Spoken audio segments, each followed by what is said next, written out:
성실이 없어짐으로 악을 떠난 자가 타치를 당하는도다. 아멘. 성경의 하나님은 구원자 하나님이세요. 그래서 예수 믿으면 구원받는다. 말씀 믿으면 구원받는다. 그렇게 전해요. 사실이고요. 살아서 우리가 살면서 겪는 문제를 해결해 주신다. 그 문제에서 구원하신다. 뿐만 아니고 언젠가 우리 다 죽으면 죽어서 심판받을 때에 우리에게 어떤 죄와 허물이 있어도 우리를 죄에서 구원하시어 지옥에 떨어지지 않게 하신답니다. 하나님이 이런 구원자시고 이런 구원자 하나님을 우리가 믿어요. 이런 하나님을 진짜 믿는 사람이라면 살아서 편안하죠. 무슨 걱정과 두려움이 있겠습니까? 하나님이 구원하시는데. 또 죽는 것도 죽는 고통이 좀 힘들지. 죽음 자체는 그렇게 무섭지 않죠. 그러면 교회 다니는 사람들은 다 편안해야 돼요. 근데 현실에 교회 다니는 사람들이 정말 편안한가? 실은 그렇지 않더라 이야기입니다. 교회 다니는데 많이 근심하고 염려하고 짜증내고 또 우울증 걸린 사람도 있고 또 불안해하고 의외로 교회 안에 이런 그 믿음의 문제가 정신적인 문제로 정신적으로 힘들어하는 사람들이 많습니다. 근데 이런 사람들 한결같이 하는 말이 하나님이 구원자라시는데 그렇게 구원하시는 하나님이신데 왜 나를 구원하지 않으시나? 그래서 자기가 겪고 있는 그 문제들을 이제 하나님께 말하죠. 하나님 이 문제에서 나를 구원해 달라고. 이 정도 기도를 한다면 믿음이 없는 거 아니죠. 네, 이런 믿음이면 말씀을 읽기도 하고 들으면서 하나님의 뜻이 우리가 성경에 읽고 있는 하나님의 정의, 공의 이런 하나님의 뜻이 이루어지길 바라는 마음도 있고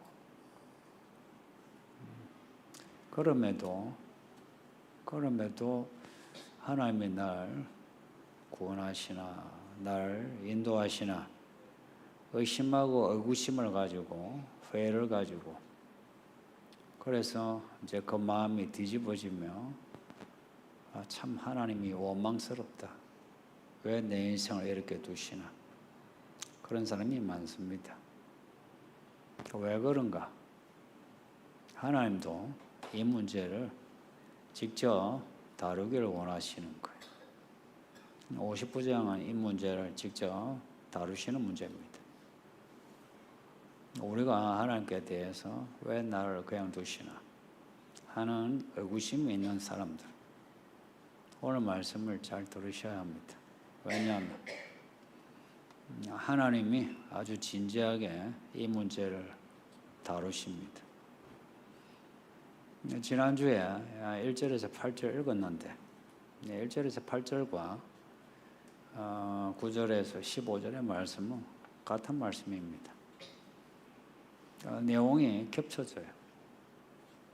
이렇게 이쪽 해서 이렇게 딱 겹쳐져요. 뭐가 다르나? 말하는 주체가 다릅니다. 1절에서 8절은 하나님이 이스라엘에 대해서 너희들은 어떠하다. 그리고 그들 이렇게 2인칭, 3인칭을 말씀합니다. 이스라엘이 2인칭이고 3인칭이 된 거예요. 반면에 9절에서 14절은 그 인칭이 너희 그들이 아니고 우리가 나옵니다. 우리. 그리고 16절 뒤에는 또 인칭이 달라져요. 성경은 대부분 이런 패턴입니다.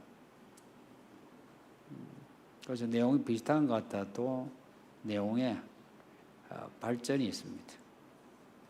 그런 내용의 발전을 여러분이 읽어내시면 성경이 재미가 있어요. 재미가 있다는 것은 은혜가 된다 이야기입니다. 지난주에 읽었던 1절 8절 내용, 이스라엘의 문제 언급해요. 그러니까 왜 이스라엘 문제를 언급하나? 하나님이 억하 심정이 있어. 미워가지고 야 너희들의 이런 모습이 미워. 이러기 위해서 이스라엘 문제를 지적하시는 게 아니고, 이스라엘이 하도 하나님을 원망하니까 왜 하나님이 우리를 구원하지 않으시나, 왜 우리가 하나님을 안 믿는 저 이방인들 손에 우리가 죽어야 하나, 왜 우리가 하나님을 믿는다면서 이 약속의 땅을 두고 딴 데 가서 포로생활을 하나, 서글프죠. 그래서 하나님에 대해 의구심이 또 원망하는 말들이 많은 거예요. 여기에 대해서 하나님이 그 이유를 가르쳐 주시는 거예요. 성도님들, 이제 제가 가끔 이야기하는 거, 말씀 앞에 좀 정직하죠. 할 때는 하나님이 우리에게 지적하시는 말씀에 대해 받아들이는 게 정직한 겁니다. 이게 지금 우리에게 아주 약해요. 정말 약해요. 우리의 문제에 대해서 회피하고, 숨겨둔 채 회피하고, 우리의 잘하는 것만 내놓으려고 그래요. 우리 하나님이 왜 우리를 구원하지 않으시나, 혹은 하나님이 왜 우리의 기도를 안 들으시는 것 같나, 안 들으시는 것 같나. 그러니까 하나님이 귀가 없어 안 들으시는 게 아니고, 손이 없어 구원하지 못하시는 게 아니고, 구원자 하나님이신데 우리에게 문제가 있어서 우리 죄가 하나님과 우리 사이를 갈라놓았다. 우리 죄가 하나님을 가리어서 우리의 기도가 올라가지 못하게 했다. 요한계시록을 보면 우리의 기도가 향처럼 유향이에요. 유향. 그 분향단의 향이 올라가야 하는데 우리의 죄가 있으면 성소에 못 들어가죠. 그죠? 그 죄가 있어. 우리 기도가 올라가지 못했다. 그렇게 밝혀요. 그걸 한두 구절이 아니고 앞에 8절까지 9구절절 반복해서 밝히고 있어요. 4절에 보면 공의대로 판결한 사람이 없고 험한 것을 오래하고 거짓말하고 악행을 잉태하여 죄악을 낳았다. 독사의 독을 품고 있는 것처럼.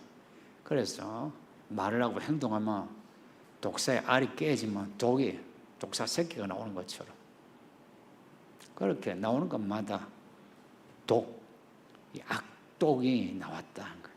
뭘 해도 죄가 많다. 그러니 이 인생이 혹은 이 나라가 평안하겠느냐? 정의가 없는 곳에는 평안이 없다. 이게 성경의 지적이에요. 정의가 있는 곳에 평안이 있다. 이 사회가 불안한 거, 정의가 없어서 그렇다. 이게 성경의 진단입니다. 우리 인생 왜 마음이 불편하고 불안하고 두렵나? 정의가 없어서. 생각해 보면 맞는 것 같지 않나요? 우리가 하나님의 뜻대로 살아왔으면 별로 걱정 근심 없을걸요. 잘 먹고 잘 살고 못 먹고 못 살고 이런 문제를 떠나가지고 별 근심 불안이 없을걸요. 또 우리가 아무리 잘 먹고 잘 살아도 불안해한 거, 그러니까 우리에게 정의가 없다. 정의가 뭐냐? 이걸 그 내용을 떠나 우리에게 정의가 없어, 공의가 없어, 하나님의 성실이 없어. 그러니까 본문에 나온 단어예요. 없어서 우리 인생이 이렇게 불편하다. 그리고 우리 인생 나이대마다 이루어져야 할 일들이 있어요. 저는 인생의 일들을 아주 중시합니다. 왜냐? 우리가 늙어 죽잖아요. 늙어서도 안 죽는 사람 봤어요. 그러면 인생의 마디마디 그 연대에 해야 할 일이 있고 일어나야 할 일들이 있죠. 그걸 우리가 그 일들을 가져야 하는데 왜 안 일어나나? 그걸 사람들이 변명해. 하나님 뜻이지. 아니 당신이 하나님 뜻대로 살아봐. 그 일이 이루어지지. 그렇지 않은 거예요. 근데 자꾸 말 같지 않은 말로 우리가 변명하고 있어요. 이런 그 하나님의 지적에 대해서 9절 그리고 이 15절은 이제 그 주체가 하나님의 말씀을 받아가지고 이제 우리가 이럽니다. 물론 이 우리는 이스라엘 전체가 엎드려 회개하면서 우리가 잘못했습니다. 이런 건 아니고 앞에 이사야 그 6장을 보면 이사야가 이스라엘의 죄에 대해서 자기 죄로 여기고 회개해요. 그 수술을 받아. 그런 것처럼 선지자가 이스라엘을 대표해서 우리가 하고 그렇게 고백하는 거예요. 9절에 보면 그러므로 정의가 우리에게서 멀고 공의가 우리에게 떨어져만 갑니다. 빛을 바라지만 어둠뿐이고 밝은 날을 원하지만 깜깜합니다. 빛이 없고 온 사방이 깜깜하니 우리가 다 맹인처럼 되고 말았습니다. 앞을 볼 수 없고 길을 찾을 수 없고 넘어지고 자빠지니 살아도 산 게 아니고 죽은 것 같습니다. 꼭 고백해요. 뭐 죽지 않고 살려고 애를 쓰지만 그렇게 애를 써도 마치 늪에 빠져들어가는 것처럼 자꾸 인생이 더 깜깜해지는 거예요. 그래서 11절에서 우리가 곰같이 부러지고 비둘기같이 슬피 울면서 참 표현이 참 서글프죠. 곰같이 부러지고 그 동물의 왕국 같은 데 보면 곰이 팍 하면서 부러지는 거 그 명수가 부러지는데도 그 부르짖음이 서글프고 그리고 나약한 비둘기가 구구하는 그 소리도 서글프고 말하자면 힘있고 잘 살아도 부르짖음이 서글프고 못 먹고 못 살아. 인생을 참 나약해도 구구해도 그것도 서글프고 왜 그렇게 서글프나? 그래도 교회 다니면서 또 구약의 이스라엘 같은 하나님의 언약 믿으면서 하나님의 이 말씀의 정의가 이루어지기를 바라는데 그 정의가 멀고 혹은 떨어져 가더라. 이 표현을 두 가지로 해요. 그 정의와 공의가 멀어져 가더라. 혹은 떨어져 가더라. 뭐 같은 말이긴 하지만 좀 표현이 다르죠. 멀어져 가고 떨어져 가. 잡으려고 하면 할수록 더 멀어져 가더라. 더 밝은 날, 환한 날을 바라는데 인생이 더 깜깜해지더라. 생각해 보면요, 그 믿음은 인생을 좀 진지하게 생각해야 믿음 생활을 할 수 있어요. 그러니까 인생을 좀 이렇게 뭐 진지하지 않으면 뭐 진지한 데에서 막 고민하면서 그냥 구석에 처박혀 가지고 뭐 기도하고 뭐 이런 거 아니고 이런 거예요. 어떻게 하면 내 인생이 더 나아지나 이런 겁니다. 어떻게 하면 내 인생이 더 기분 좋게 사나? 어떻게 하면 내 오늘 하루가 더 알차나? 어떻게 하면 내 인생의 끝이 행복하나? 이런 진지함입니다. 쫄보 같은 그런 진지함이 아니고 말하자면 확장성을 가지고 있는 진지함이에요. 이거는 필요해요. 왜냐? 나를 위해서. 그리고 나만 삽니까? 내가 결혼하면 내 처자식이 있고 남편이 있고 그래서 내가 알차고 보람차고 행복해야 되고 기뻐해야 되는 이유가 한두 가지 아니에요. 이런 문제를 좀 진지하게 생각해서 어떻게 하면 우리가 믿음으로 살 수 있나 길을 찾아야 하는 거예요. 그리고 우리 하나님은 우리보다 더 진지해요. 로마서 우리가 읽었던 말씀이에요. 우리는 기도하는데 뭘 기도해야 될지 몰라가 기도도 잘 안 해요. 그런데 성령은 우리의 기도할 바를 아시고 성령은 탄식해서 기도하신대요. 우리보다 하나님이 우리 인생에 대해서 더 진지하다는 거 실감 나십니까? 우리는 그냥 뭐 별거 아닌 인생 애를 살다가 가지 이러는데 우리 하나님은 절대 그런 마음 없어요. 우리 인생 어차피 살다가 가는 거 그냥 살다 가지. 하나님 그렇지 않아요. 저거 내가 태어나겠는데 내가 저거 구원하고 어찌하든지 저 사람 인생을 내가 행복하게 해야지. 행복하게 해줘야지. 이러십니다. 실감 납니까? 실감 나십니까?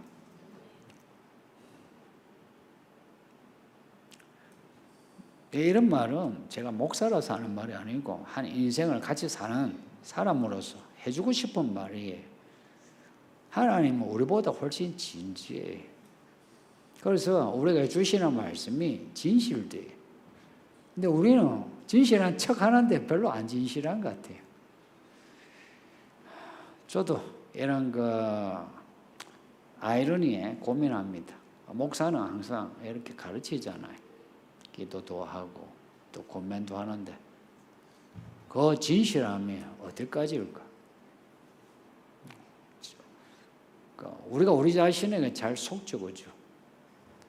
하나님은 안 속으신데 하나님의 그 저울 추에 하나님 항상 저울로 재신다 그러죠. 저울 추로 재면 얼마나 진실할까? 그 진실성이 그게 믿음이거든요. 여러분의 진실성이 얼마나 되는지 이런 문제를 생각하면 항상 하나님에게 문제를 발견하려고 하지 않아요. 내 문제구나. 결국은 그렇게 돼요. 내게 문제가 있다. 12절에 이는 우리의 허물이 주의 앞에 심이 많고 우리의 죄가 우리를 쳐서 정언합니다. 하나님 앞에 딱 나아가면 주의 앞에 딱 서면 우리의 허물, 죄를 알게 돼요. 주 앞에 안 나가면 내 죄와 허물을 말하지 않아요.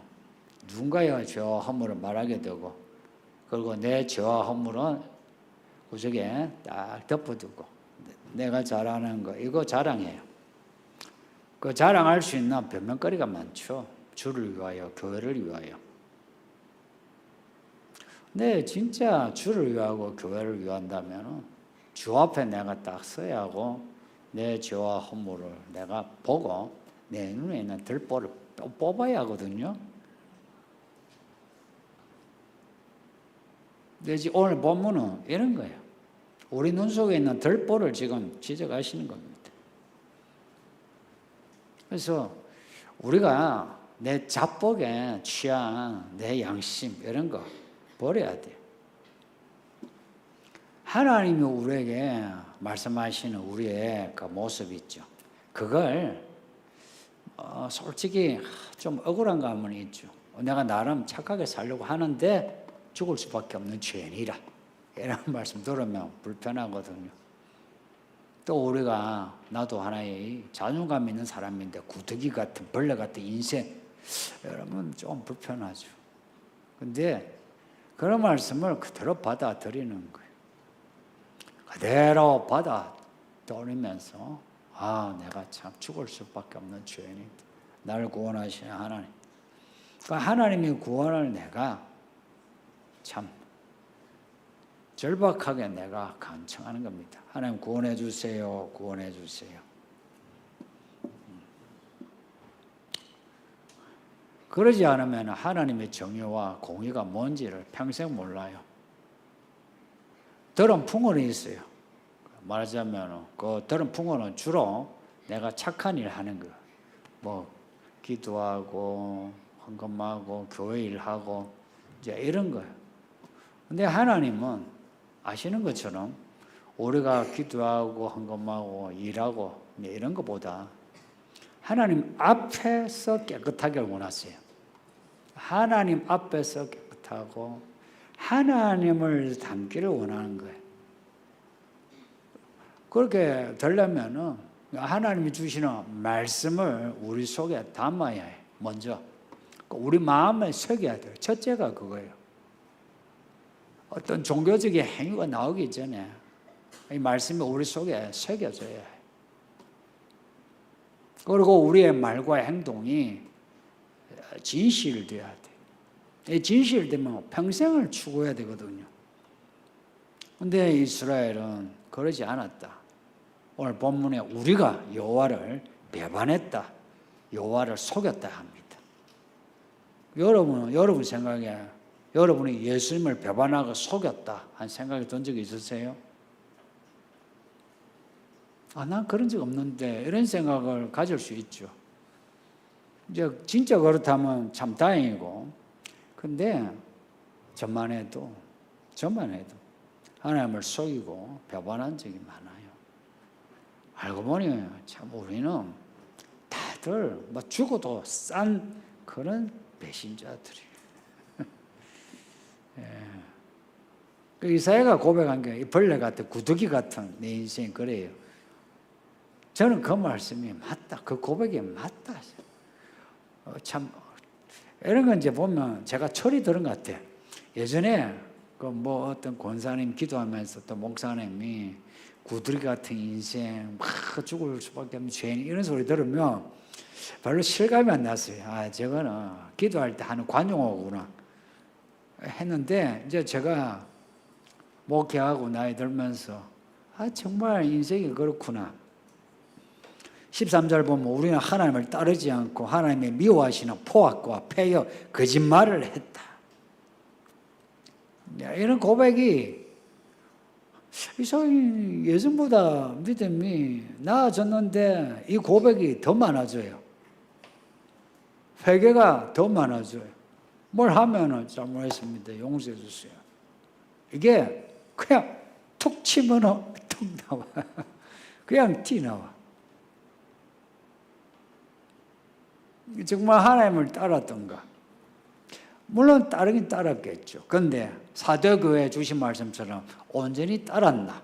이렇게 또 저울로 재면 이 참 또 죄인이요. 또 거짓말이 왜 나오겠어요? 그 마음에서 나오죠.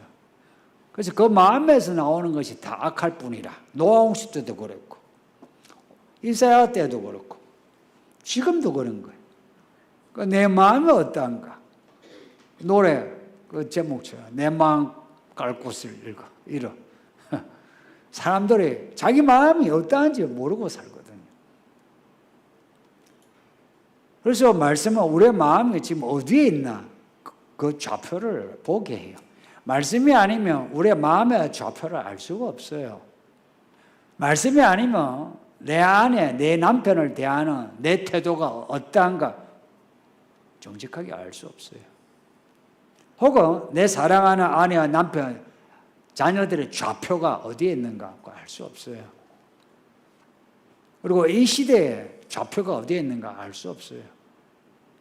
그러니까 하나님 앞에 서는 것, 주 앞에 서니 우리가 다 죄인입니다. 이 고백을 하잖아요. 그러니 우리의 마음을 이제 자꾸 보게 되는 거예요. 마음을. 그래서 믿음 생활을 하면 할수록요, 처음에는 사람을 보게 돼요. 다른 사람의 말, 행동을 보고서 판단하기도 하고 그런 과정을 겪어요. 그 이상한 건 아니에요. 그 과정을 겪게 돼요. 근데 결국은 내 마음을 내가 항상 보게 돼요. 내 마음, 내 생각이 어떠한가. 하나님의 그 조울, 그 잣대가 내 마음, 내 생각에 있다는 것을 알게 되면서 나의 어떤 그 저의 의도, 태도, 이제 이런 것을 항상 조심하게 돼요. 왜 하나님이 이걸 중시 여기나 하니까 하나님이 사랑이시라. 그 사랑이시라가 뭐냐면 하나님의 의도예요. 우리를 대하시는 하나님의 태도, 의도, 목적 이게 다 사랑이라. 그러니까 우리가 하나님을 사랑하기를 원하는데 그 사랑이라는 게 그 태도 아닙니까? 남편이 아내에게 돈을 억수로 갖다 주지만 아내를 무시하고 놔두고 바깥에 외박하고 돌아다니면 그 남편 괜찮은 건가요? 문제가 있잖아요. 그런 남자 좋아가지고 돈 많아 좋아가지고 결혼했다가 이혼하는 여자들도 적지 않죠. 우리 하나님은 이 의도를, 태도를 되게 중시해요. 이 의도, 태도, 저의, 여기에서 정의와 공의가 이제 싹이 나요.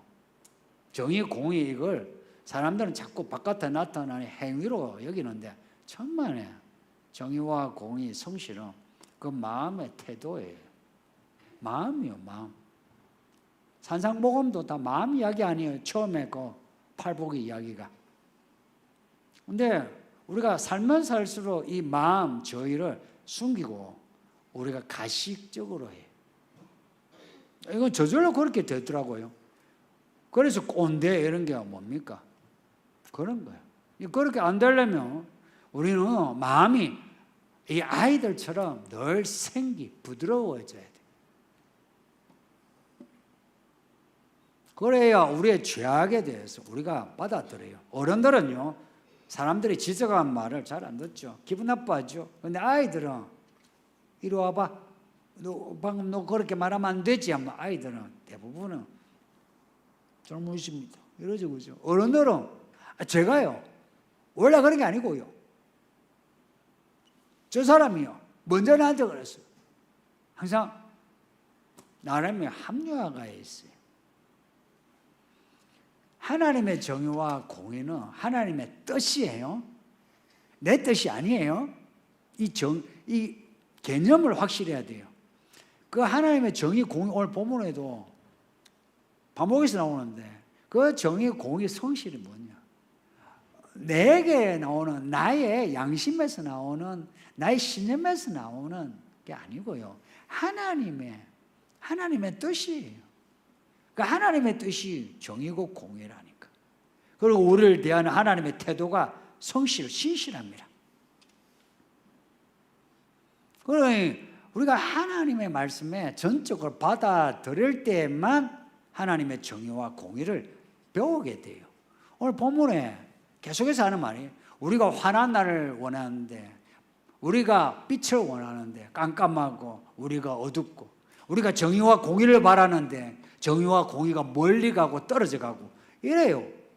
그러니까 뭘 원하냐? 나 믿음으로 살기 원해요. 그렇게 원해요. 나름의 진정성이 있는데, 근데 이 말씀이 우리에게 주는 바 그 내용을 그대로 받아들이지는 않은 채 정의와 공의를 바라는 거, 이거 뭔가가 방향이 잘못된 거예요. 너가 하나님의 일을 생각지 않고 사람의 일을 생각한다. 그렇게 해서 마귀가 됐던 베드로 생각해 보세요.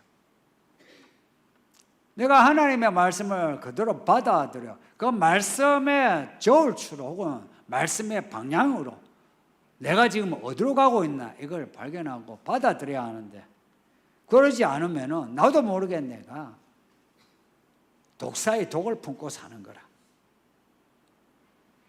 참 안타까운 거는 이 시대가 이런 메시지를 이해도 못하고 받아들이기 힘든 때가 되었다는 겁니다. 이사야 때보다 더. 이제 생각해 보면 또 이래요. 이런 걸 읽으면서 고대의 어떤 그 사회, 윤리, 도덕, 법 이런 거 보면서 지금 시대가 훨씬 그때보다 어렵지 않느냐 그래요. 여자와 아이들, 그리고 경제적인 평등, 혹은 정치적인 권리 생각하면서 이사야 때보다 지금이 훨씬 낫지 그럽니다. 이제 이거는 우리끼리 진보, 사회의 진보라는 측면에서는 훨씬 낫죠. 문화와 문명이 예전보다 낫죠. 그런 걸로 따지면 우리가 별로 회개할 거 없어요. 근데 성경에서 말씀하는 죄와 허물의 문제는 사회 진보의 문제, 문화와 문명의 진보의 문제가 아니고 주 앞에서의 태도를 말합니다. 주 앞에서의 태도. 구약의 이스라엘하고 지금의 교회 성도들하고 이제 비교를 해보세요.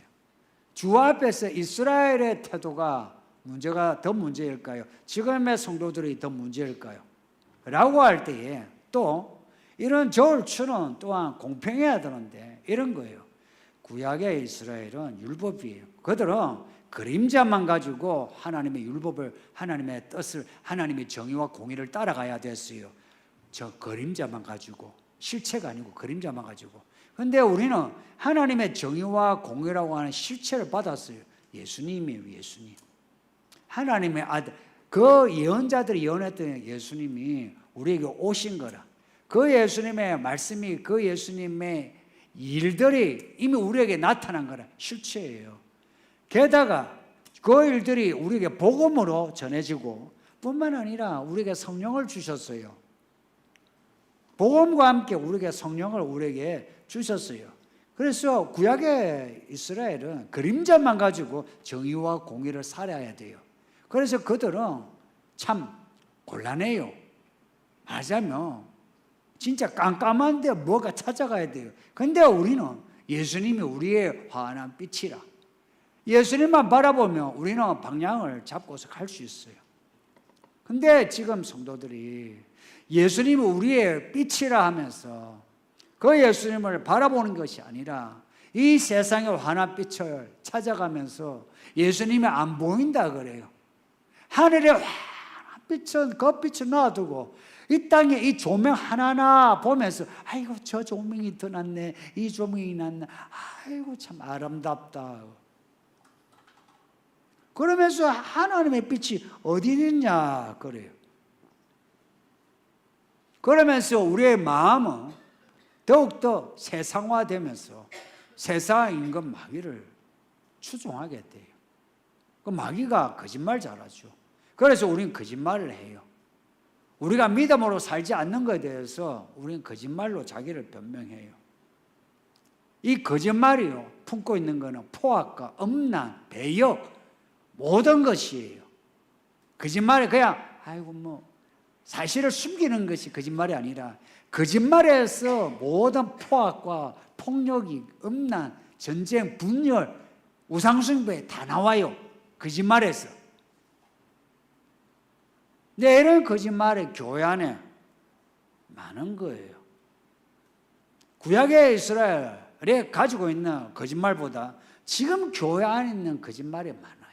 그리고 거짓말은 또 다른 큰 거짓말을 추종하게 돼요. 그래서 많은 사람이 요즘은 또 인터넷 시대가 유튜브에 온갖 거짓말에 거기에 쾌감을 느껴요. 그런 거 들으면서 뭔가 알아낸 것처럼 거짓말에 빠져들어요. 그리고 더 큰 거짓말을 쫓아가요.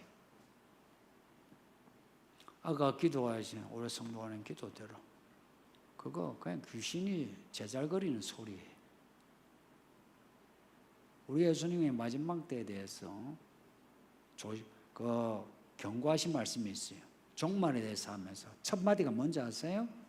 사람의 미혹을 조심하라. 이게 첫 말씀이었어요. 의미심장하지 않나요? 가장 큰 믿음은 분별력 있는 믿음입니다. 하나님의 뜻을 분별하는 거예요. 어떻게 분별하냐? 나의 지력으로는 안 돼요. 성경 말씀에 주시는 그리고 성령이 이끄시는 두 가지예요. 성경이 우리에게 가르쳐주는 팩트. 예수님이 우리를 위해 죽으심으로 우리가 예수를 믿을 때에 우리의 육체와 함께 우리의 정욕과 탐심, 죄가 못 박혔다. 믿으셔야 해요. 이걸 믿고서 우리에게 주시는 이 말씀 성령의 인도를 내가 받고자 할 때에 안 보이던 길이 보이기 시작해요. 성도님들, 나이 들죠. 교회 연수가 됐잖아요. 이 연수가 되어지면서 뭔가 결산을 하고 싶지 않나요? 내가 이만큼 교회를 다녔으면 내가 하나님의 이야기를 얼마나 살았나 한번 결산하고 싶지 않나요? 저는 그 결산을 하고 싶고요. 늘 해요. 나 여러분들 했으면 싶어요. 이제 이런 결산은요, 말하자면 우리 자신의 치부를 나타내요. 왜냐? 우리의 치부를 볼 수밖에 없죠. 왜 이렇지? 그러면 성경에서 내가 구원할 손이 없느냐? 너에게 문제가 있다 이러잖아요. 그러면 이 성경의 말씀을 우리가 받아들이면 우리의 문제를 우리가 보게 되는 거죠. 지금 우리에게 필요한 거 1절에서 8절까지 너희가 그들이 하면서 문제를 지적하죠. 9절에서는 이제 우리가 이렇게 하나님께 대해서 배신하고 폐역했습니다. 고백하죠.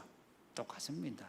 이 말씀에 대해 지금 우리가 반응해야 될 것은 우리의 죄와 허물을 고백하는 거고요. 그리고 회개하는 것이고 돌이키는 겁니다. 우리가 받은 이 복음은 십자가 복음이에요. 무슨 복음이라고요? 십자가 복음이에요. 십자가 복음이에요. 한 번씩은 예수님이 좀 천천히 오셨으면 싶다가도 사람들의 이런 복음을 잘 안 받아들일 때 되면 예수님 빨리 오셔서 저들에게 이 말씀이 진짜인 거 보여주세요 하는 그런 마음이 그냥 불뚝불뚝 들어요.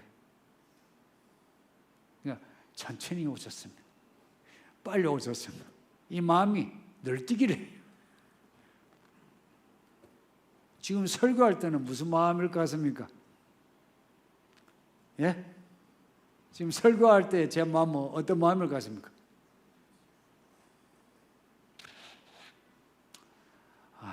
예수님 오늘 설교로 부족하니까 다음 또 설교하게 기회를 주세요. 좀 천천히 와주세요 하는 마음이에요.